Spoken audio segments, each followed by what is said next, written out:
अस्सलामुअलैकुम सामीन। मैं हूं आपका होस्ट मलिक मंसूर अहमद और आप देख रहे हैं MS टीवी फ्रैंकफर्ट। सामीन, आज हम MS टीवी फ्रैंकफर्ट पे एक नए प्रोग्राम का आगाज करने जा रहे हैं, जिस प्रोग्राम का नाम होगा वॉइस ऑफ होम्योपैथिक। और हमारे साथ हुआ करेंगे डॉक्टर नईम साहब।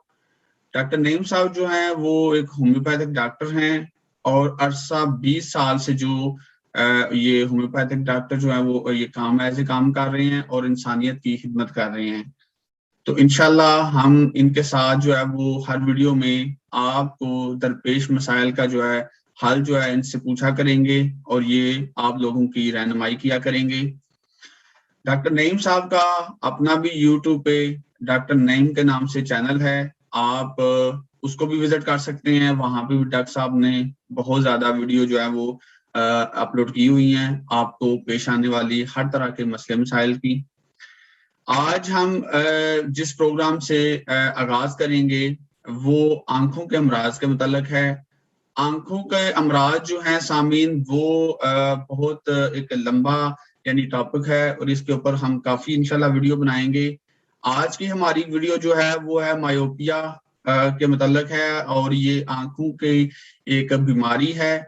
तो आज हम इंशाल्लाह डॉक्टर नईम साहब से ये जानने की कोशिश करेंगे कि मायोपिया होती क्या है और किस वजह से होती है और किन को होती है। जी डॉक्टर साहब, क्या हाल है आपके, कैसे मिजाज हैं आपके? जी अल्लाह ताला का बड़ा एहसान। आप सुनाएं, ठीक ठाक हैं? अल्हम्दुलिल्लाह मैं भी ठीक ठाक हूँ। बहुत शुक्रिया आपका, आपने टाइम निकाला। तो जैसा कि आप ने सुन लिया है कि आज हमारे सामीन जो हैं वो मायोपिया के बारे में जानना चाहते हैं। आज का हमारा जो पहला प्रोग्राम है इंशाल्लाह इसके बारे में हम आपसे जानेंगे कि मायोपिया है क्या और ये क्यों होती है और किन अफराद में ज्यादा होती है। जी मंसूर साहब, शुक्रिया। असल में मायोपिया के हवाले से आज के दौर में इसकी बड़ी ज़रूरत है। आपने एक अच्छा मौजूद चुना है। आंखों के अमराज चूँकि आजकल बहुत ज़्यादा बढ़ चुके हैं, इसमें बच्चे भी मुतासर हैं और बड़े भी मुतासर हैं। तो मायोपिया में आंख नॉर्मल अंदाज में तवज्जो मरकूज नहीं कर पाती, क्योंकि आँख की जो साख होती है सामने से पीछे की तरफ मामूल से ज़्यादा लंबी होती है, या फिर जो कार्निया की परत होती है वो ज़्यादा मुड़ी हुई होती है, जिसकी वजह से जब रोशनी की किरणें जो है बराह रास्त सतह की बजाय जो पीछे रेटिना होता है उसके सामने एक नुक्ता पर तवज्जो मरकूज करती हैं, जिसकी वजह से वो सीधी जो बननी चाहिए वो नहीं बन पाती, या रेटिना खराब होता है, या रेटिना के जो असाब होते हैं जो पैगाम पहुंचाने का काम करते हैं वो कमज़ोर हो जाते हैं। तो आम लफ्ज़ों में अगर मैं इसकी तारीफ बयान करूँ तो वो ये है कि दूर की चीज़ें धुंधली नज़र आना, यानी कि दूर की नज़र का कमज़ोर हो जाना मायोपिया कहलाता है। और जो करीब की चीज़ें होती हैं वो साफ सुथरी दिखाई देती हैं। तो ये इसकी जो डेफिनेशन है जो मैंने आपको बयान की है ये है कि दूर की नज़र का कमज़ोर हो जाना। तो इसकी जो आम वजूहात समझी जाती हैं इसमें ज़्यादातर तो मायोपिया मरूसी मर्ज़ समझा जाता है कि जिन वालिदैन में ये बीमारी पाई जाती है, ये मर्ज़ पाया जाता है तो ये उनकी अगली नस्ल में मुंतकिल होने के इम्कानात बहुत ज़्यादा होते हैं, या फिर जिनके असाब बहुत ज़्यादा कमज़ोर होते हैं, या कमज़ोर बच्चे जो पैदा होते हैं कि दौरान हमल ऐसी माँओं की खुराक और उनकी सेहत का ख्याल नहीं रखा जाता, जिसकी वजह से फिर वो जो बच्चे पैदा होते हैं वो असाबी तौर पर कमज़ोर होते हैं, उनमें भी मायोपिया का मर्ज़ होने के इम्कानात बहुत ज़्यादा बढ़ जाते हैं। और मतलब तीसरे ये नंबर पे जो लोग नाकस, हाँ जी, मैं आपकी बात टोक रहा हूँ यहाँ पे क्योंकि आपने बात की है बच्चे जो पैदा होते हैं वो साबित तौर पे कमजोर होते हैं। तो यहाँ पे मैं एक साथ और सवाल जो है वो छोटा ऐड कर देता हूँ। क्या ये साथ ये भी बता दीजिएगा, क्या ये पैदाइशी तौर पे बाज़ दफा बच्चों में पैदा हो जाती है फौरन, जैसे बच्चे की पैदाइश हुई है तो कुछ महीनों के बाद ये चीज या कुछ अरसे बाद? जी मैं सोचा कि मैं आगे चल के इसकी थोड़ी सी वजाहत में डील करूँगा। जी जी। मरूसी जो बीमारियाँ होती हैं वो पैदाइशी तौर पर। हम्म। तो दूसरे नंबर पे जो लोग फोकस रोशनी में बारीक बीनी का काम करते हैं, सिलाई कढ़ाई का काम करते हैं, या जो तालिब इल्म हैं स्कूल में पढ़ने वाले बच्चे हैं, वो जो होमवर्क है वो भी कम रोशनी में, नाकस रोशनी में जब करते हैं तो उनके जो आंखों के मसल होते हैं उन पे बोझ पड़ता है। तो इस वजह से भी माइओपिया का मर्ज होने के चांसेस बहुत ज़्यादा होते हैं। तो आमतौर पर जो आपने ये जो सवाल किया, पैदाइशी तौर पे अगर तो देखा जाए तो माइओपिया की जो बीमारी होती है ये बचपन से ही शुरू हो जाती है। जैसे जैसे उम्र बढ़ती जाती है तो ये माइओपिया का जो मर्ज होता है ये भी बढ़ता चला जाता है। तो खास तौर पर आज के अगर पूरी दुनिया में इसकी शरह देखी जाए तो बच्चों में इसकी जो शरह है वो बड़ी तेजी से बढ़ रही है कि उनमें माइओपिया का जो मर्ज है बड़ी तेजी से पैदा हो रहा है। उसमें जो हर एक का अपना पॉइंट ऑफ व्यू होता है। जो मैंने इसके ऊपर जो सर्च की है, जो देखा है कि आजकल हमने अक्सर देखा है कि जो वालिदैन होते हैं वो बच्चों को लैपटॉप के आगे बिठा देते हैं, कार्टून लगा के या कोई गेम लगा के बिठा देते हैं, या उनको फिर मोबाइल पकड़ा के, तो वो अपने आप को बिजी रखने के लिए बच्चों को किसी न किसी गेम में या मोबाइल में ऐसी चीज़ों में उनको हाथ में पकड़ा के कोशिश करते हैं कि हमें डिस्टर्ब ना करें। हालांकि ये नहीं देख रहे होते कि ये बच्चे की सेहत पे बड़े बुरे असरात इसके पड़ेंगे और पड़ रहे हैं।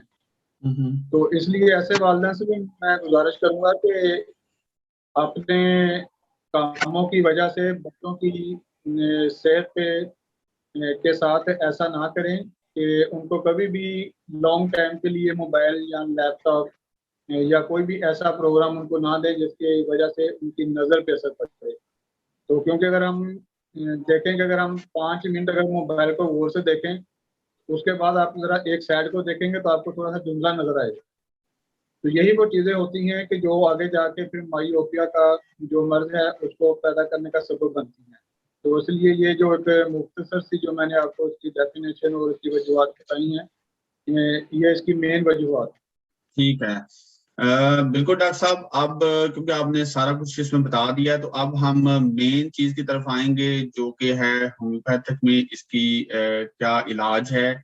और यहाँ पे मेरा आपसे सवाल है, क्योंकि आप एज ए होम्योपैथिक डॉक्टर काम कर रहे हैं, तो यहाँ पे मेरा ये सवाल है, देखिए दवाई तो होती है तो इसमें साथ मेरा ये भी सवाल आपसे होगा, एक तो आप बताएंगे कौन सी मेडिसिन हैं, तो क्या ये मेडिसिन लेने से, कितना अरसा लेने से क्या इससे मुकम्मल छुटकारा भी हासिल हो सकता है, कि या फिर आपको ये मेडिसिन साथ साथ खाते रहनी होगी, मतलब आगे जिंदगी में भी? जी मैं सब नहीं, सारी जिंदगी तो होम्योपैथी मेडिसिन नहीं खानी पड़ती, कुछ अर्सा इनका इस्तेमाल किया जाता है। हर एक माइओपिया का जो मरीज होता है वो बच्चा या बड़ा जो भी है, तो ये उसकी सेहत, उसकी सिम्टम पे ये चीज़ें डिपेंड करती हैं कि उसने कितना अर्सा मेडिसिन को इस्तेमाल करना है। मेरे पास भी काफ़ी बच्चे आते हैं कि जिनको ग्लासेस लगे हुए हैं, और यहाँ मैं ये भी थोड़ा सा बताता चलूँ कि जिसको माइओपिया की शिकायत होती है, खा वो बच्चा है या बड़ा है, तो वो इस चीज़ से बचने की कोशिश करता है कि हमने ग्लासेस नहीं लगाने। हालांकि अगर डॉक्टर ने उनको ग्लासेस लगाए हैं तो वो ज़रूर लगाने चाहिए। इससे फिर आपकी जो मज़ीद जो नज़र है वो कमज़ोर नहीं होती, वीक नहीं होती, आपकी आंखों पे फिर ज़्यादा बोझ नहीं पड़ता। अगर वो नहीं लगाएंगे, अगर आपका नज़र अगर 1 पॉइंट है या 2 पॉइंट पे आपकी है और ग्लासेस आपके लिए तजवीज़ हुए, आपने नहीं लगाए, तो वो कुछ अर्सा के बाद वही पॉइंट आपके डबल होते चले जाएंगे। तो आखिरकार आपको वो ग्लासेस लगाने पड़ेंगे। तो इस नज़र को रोकने के लिए, अपनी जगह पे कायम रखने के लिए फ़ौरन एक तो ग्लासेस को लगाना बहुत ज़रूरी होता है। और उसके साथ-साथ फिर आप अगर होम्योपैथी की बात करेंगे तो अल्लाह ताला के फज़ल से बड़े बेहतरीन इसका रिज़ल्ट आता है। मेरे पास भी काफ़ी बच्चे इस टाइम जिनको मैं मेडिसिन दे रहा हूँ, जिनकी 5 पॉइंट तक उनकी नज़र गिर चुकी थी और उन्होंने ग्लासेस लगाए हैं और मेडिसिन इस्तेमाल कर रहे हैं। अब उनकी एक ही 2 पॉइंट पे आ चुकी है और एक बच्चे की जो है वो 1.5 पॉइंट तक आ चुकी है। यानी कितना नुमायाँ फ़र्क पड़ चुका है। तो इसमें तो हम आमतौर पर होम्योपैथी में जो मेडिसिन इस्तेमाल करते हैं, उसमें एक फाइसोस्टिग्मा है 30 ताकत में। माइओपिया की बेहतरीन दवाइयों में से ये एक दवाई है फाइसोस्टिग्मा 30 ताकत में। अगर छोटे बच्चे हैं 10 साल से छोटे हैं, वो दिन में 1 दफ़ा ले सकते हैं। इसके अलावा जो दूसरी मेडिसिन है होम्योपैथी में माइओपिया की, फास्फोरस है 30 ताकत में।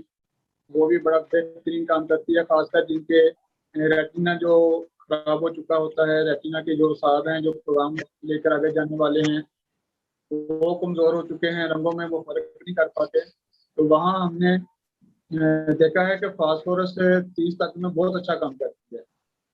और इसके अलावा जो होम्योपैथी की मेडिसिन है वो रूटा है 30 तक में, खासकर उन लोगों के लिए या उन बच्चों के लिए जो बरीक बीनी का काम करते हैं या नापस रोशनी में बैठ के पढ़ते हैं, जिसकी वजह से उनकी नज़र कमजोर होना शुरू हो जाती है।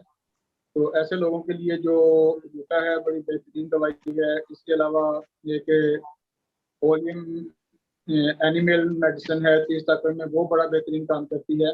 तो बहरहाल ये उस टाइम सिम्टम के मुताबिक इन मेडिसिन में से 1, 2 या 3 मेडिसिन इस्तेमाल करवाई जाती हैं। अगर किसी को ये मायोपिया का मसला है वो मुझसे भी रब्ता कर सकता है, मुझसे भी पूछ सकता है। तो मेडिसिन उनके पास मौजूद होनी चाहिए, ये जो मैंने 4-5 बताई हैं।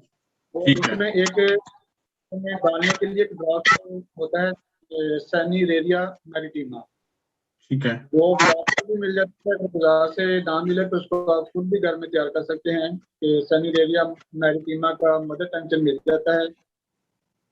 आप एक 7 ml या 10 ml का ड्रॉपर लें, उसमें तकरीबन अगर 100 ड्रॉप आपने डिस्टिल वाटर का डाला है तो उसमें 2 ड्रॉप मदर टेंशन के डाल दें, तो वो आपका आई ड्रॉप तैयार हो जाता है। तो ये ऐसे बच्चों को या बड़ों को काफी इस्तेमाल करवाया है, इसका बड़ा अच्छा रिजल्ट मिला है, बड़ा बेहतरीन काम करता है ऐसे लोगों पे या ऐसे बच्चों पे। ठीक है डॉक्टर साहब। तो डॉक्टर साहब अब आप से एक मेरा आखिरी जो सवाल है वो मुख्तसर सा मैं चाहता हूँ आप उसका एक जवाब दे दें कि क्या मायोपिया जो है इसके मतलब जो है कुछ ऐसा भी है जो हमारे घरेलू इस्तेमाल में कुछ चीजें होती हैं हमारे घरों में, जैसे अक्सर होता है कि बाज़ दफा घरों में जो चीजें खाने वाली इस्तेमाल होती हैं तो उनमें भी क्या कुछ ऐसा है आपके ख्याल में या आप समझते हैं कि वो भी इस्तेमाल करना चाहिए, या फ्रूट्स वगैरह या जो हम अपने घर खाने में बनाने में इस्तेमाल चीजें करते हैं तो कुछ ऐसी चीजें जिससे इससे फायदा हो सकता है, बेहतर हो सकता है? जी मंसूर साहब, जो कुदरती फाके हैं वो तो लाजमी बात है कि वो तो आपकी सेहत पे बड़ा अच्छा असर करती है, तो इस्तेमाल करना चाहिए, जिसमें विटामिन ए वाली चीज़ें बहुत अच्छी होती हैं। आई साइट के लिए विटामिन ए की चीज़ों को इस्तेमाल ज़्यादा से ज़्यादा करेंगे तो आई साइट बड़ी अच्छी होती है, बड़ी बेहतरीन इसकी रिजल्ट मिलते हैं। तो आमतौर पर इसमें सर्दियों में जो मुल्क गर्म है वहाँ मैं आपको बताता हूँ सर्दियों में, तो जैसे ये हमारे यूरोप है, ठीक है, यूरोप में हर टाइम सर्दी होती है तो वहाँ तो वो रेगुलर उसमें एक तो जो अगला सर होता है इसका, ठीक जिसको है, हम आमतौर पर तो इसका सूप बना के ना ऐसे बच्चों या बड़ों को अगर हफ्ते में 1 से 2 दफा इस्तेमाल करवाया जाए तो मैं कहता हूँ कि मैं अक्सर लोगों को इस्तेमाल करवाया तो जादू जिसे कहते हैं ना ऐसा असर हुआ इसका। डॉक्टर साहब तो आपकी ये बड़ा आवाज बेहतर बीच में थोड़ी कटी थी, दोबारा बता दीजिएगा वो कौन सी चीज आपने की है जो इसका सूप बनाना है?